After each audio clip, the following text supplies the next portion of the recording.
Okey, baik. So, sekarang ni kita dah pun pisahkan antara tangan dan badan. So, yang ni kita ukur lah. Bahu ni contoh 17.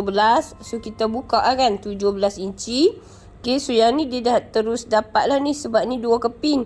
Depan dan belakang. Okey, jom kita tengok. So, yang ni Abi potong straight lah.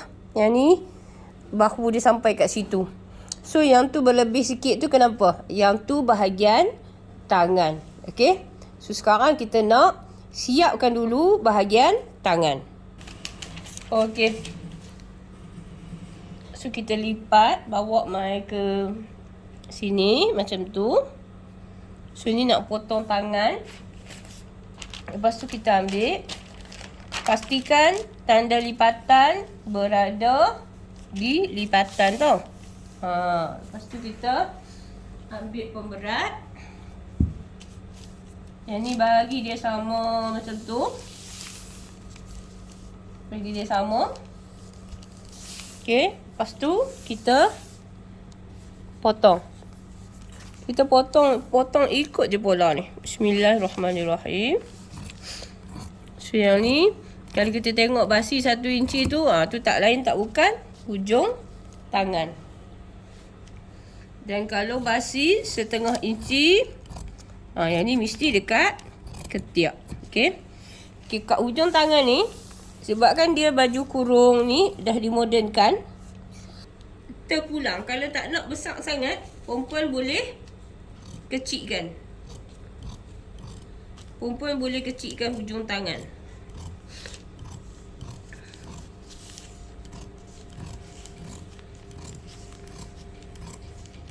Okey, so sekarang kita dah siap potong bahagian tangan. 3. Okey, sekarang ni nak potong bahagian badan pula. Okey, so kita angkat satu dulu tau. Satu dulu. Okey. Sana sikit. Satu ni kita bawa ke sini. Okey. So yang ni ke sini. Yang ni kita nak buat bahagian depan. Yang ni kita nak buat bahagian depan. Okey. So, kita ratakanlah. Tengok elok-elok bagi dia lekat dekat bahagian macam tu. Okey. So, kita ambil pola bahagian depan. Letaklah kat sini. Jangan silap letak pula. Jangan tersilap letak pula. Okey. So, nampak kan? Ni bahagian leher dia. Macam tu. Okey, ambil pemberat. Okey, so yang ni pula kita nak buat bahagian belakang. Kita nak buat bahagian belakang. Ambil pola bahagian belakang. Ambil pola ni bahagian belakang. So kita letak kat sini. Macam tu. Bagi dia bertemu. Okey. Nampak tu? Okey. Okey. So, ni kita potong je bahagian bawah ikut pola. Okey, settle. Jom mai kat atas. So, ni kita nak potong bahagian bahu. Okey.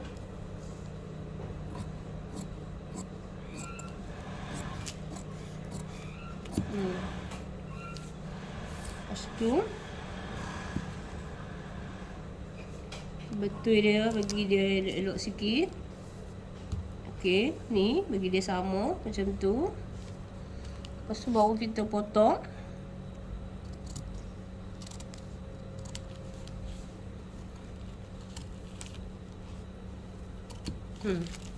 Lepas tu depan pula.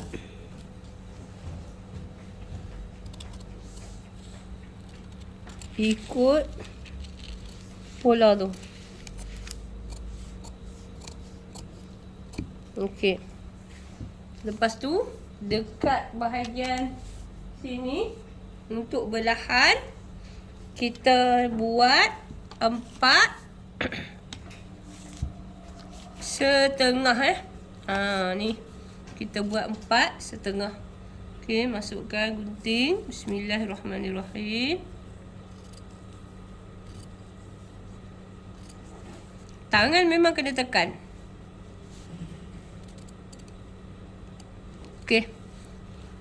Lepas tu, satu lagi. Dekat bahagian belakang, straight. Okey, settle, kita potong bahagian tangan. Pergi sampai ke sana. Dan badan.